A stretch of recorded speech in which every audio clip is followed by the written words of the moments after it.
the thing is, you know, my wife Rita and I, we were 31 years old, and we had never heard of the word Primerica. And we were married, children, homeowners, making $100,000 a year with, you know, a couple of beautiful kids, and we've never even heard of Primerica. Nobody had introduced. So how many people, just like me and Rita, have never heard the word Primerica before? Right. And so, I mean, as far as consistency, staying consistent in the business, how do you think you create consistency in your business?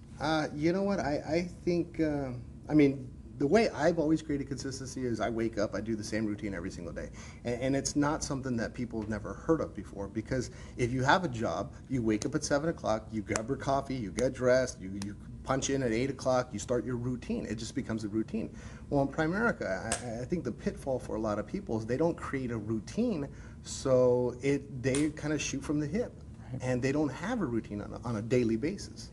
So routine, I mean, you know, your routine is you get up, you do the same things every day. Absolutely. So a lot of people in Primerica, I really think they lose the you know, to be able to generate a business and to be able to build a business, they have to stay consistent, Yep. right? They gotta lead from the front. They gotta show everybody how to do this thing. Absolutely. And so, so my question to you, I mean, as far as like building leaders, you know, we talk about building leaders a lot. Sure. And, you know, why do you think it's important to focus on building leaders? Well, if you're going out in the field and you're constantly producing, I mean, obviously that's a good thing. But I don't think anybody joins Primerica to constantly produce for the rest of their lives. I mean, the dream in Primerica is at some point you could actually benefit from the profits of the ability of others. And if you're not constantly reproducing other people, you're going to be in the field for the rest of your lives. Right.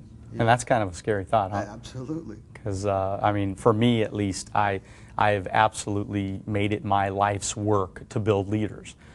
Because I think that, you know, we can give people something and we can give them everything, but unless you help them do it for themselves, you never create anything. You never create, and a lot of, would you agree, a lot of RVPs, they just try to give everything to their people and they never expect them to, they're always trying to protect them. And so, I mean, do you see that ever? I mean, they're baby them a little, it's just like your children. Right. I mean, you can't baby them, they're 23 years old and you're still treating them like they're 3. Right. And at some point they have to grow up. So, and that, to me, that's what I always think about. When I'm building leaders, I want people to get their nose bloodied a little bit. I mean, I want people to get beat up a little bit and find out what they're really made of. Absolutely. I never babied people. I mean, when I would, you know, I mean, I believe in everything you're talking about. I mean, I absolutely led from the front. I mean, there was a 5-year, I went on a 5-year run, and I did 2-3 directs a month consistently for 5 years and did almost 10,000 in personal production for 5 years straight. So it was one of those things where I just made a decision, hey, look, I'm going to lead from the front. I'm going to do it first.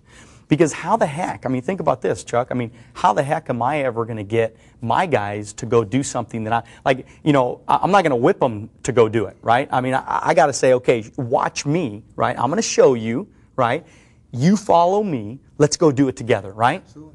You know, so do you think that makes sense? I think, well, you know, coaching from you is when I fall short and do $8,000–9,000 in production that month, and I always keep hearing you in my head saying 10,000, 10,000, 10,000, because you did it. You proved yourself to me. So my job was to mimic your numbers. Right. So if in a normal environment, if your coach is doing 7,000 and you're doing 8,000, well, there's really little more for you to shoot for. Right. You know, I always seen Primerica as, you know, from a leadership point of view, it's kind of like, you know, my son Derek is 11 years old, and you know, as he was younger, if I'm running with him, I might be beating him in the lead. If he falls down, I got to stop and pick him up, but I'm going to stay 2 steps ahead of him, and I keep an eye on him and make sure he's following right behind me. And the faster I run, the faster he runs with me. Well, your downline works the same way. Right. It's the same thing. And also what kind of came to mind right now, we were talking about it not too long ago, you know, people that are full-time. I know that in the beginning, a lot of people resist, like, why do I got to go out and do a lot of personal premium? But hey, look, I mean, kind of talk to me about that. Remember we were talking about when you go full-time, I mean, if you're not doing 10,000, you may not be surviving. You know what I mean? I mean, if you're not doing good personal numbers and putting up, you know, good solid numbers, how the heck are you feeding your family? Absolutely.